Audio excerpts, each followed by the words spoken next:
Imagine this, it's the height of the Cold War, and Britain is a nation on edge. Spy games, nuclear fears, and secrets are swirling through the corridors of power.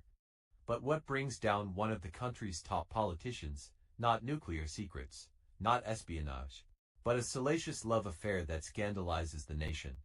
Welcome to the Profumo Affair, the real-life political drama that had it all: sex, spies, and scandal. Let's dive into the story that nearly toppled a government.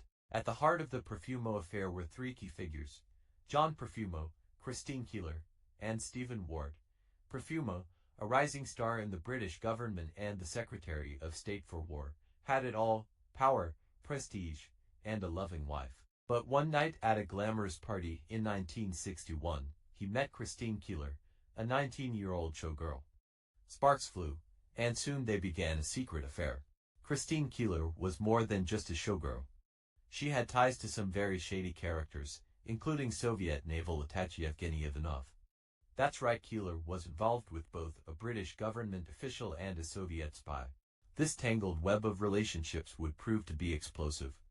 Then, there's Stephen Ward, an osteopath to the rich and famous, who had connections with everyone from politicians to celebrities. Ward introduced Keeler to Profumo and Ivanov, making him the key figure who linked these worlds of power, sex, and espionage. He would later be charged with living off the immoral earnings of Keeler and her friend, Mandy Rice Davies, though many believe he was a scapegoat for the scandal. At first, the affair between Profumo and Keeler was a well-kept secret, but secrets never stay hidden for long. In 1962, after a heated argument, Keeler's involvement with two men, one being Profumo and the other Ivanov, became public knowledge. Newspapers smelled blood in the water, and soon the British press was filled with lurid headlines. Profumo, initially denying the affair in Parliament, eventually confessed, saying that he had misled the House of Commons. Now, let's pause here for a moment, because the way the scandal unfolded was something out of a soap opera. You had love triangles, Cold War paranoia, and an investigation that put the entire British government in the spotlight. Once Profumo confessed, the political consequences were swift and brutal. He resigned in disgrace, and the Profumo affair was seen as a major factor in the downfall of Prime Minister Harold Macmillan's government.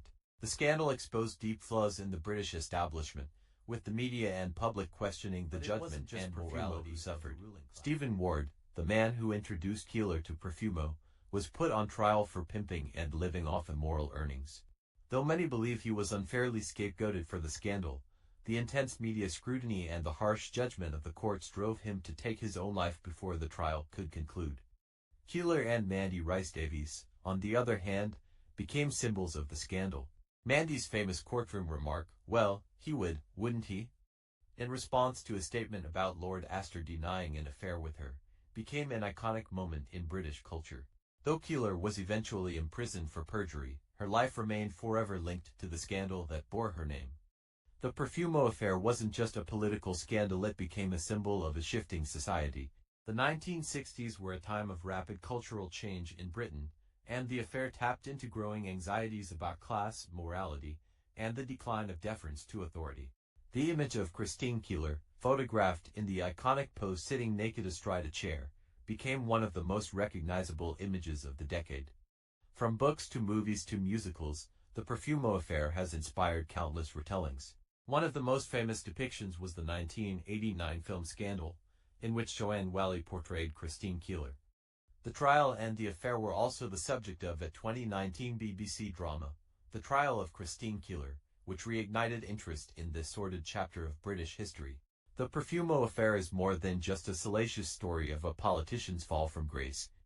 It's a tale of Cold War paranoia, a changing society, and the dangers of mixing personal indiscretions with national security.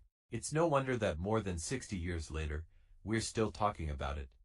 So, next time you hear about a political scandal, just remember it all pales in comparison to the time when a showgirl, a minister, and a Soviet spy rocked the British government to its core.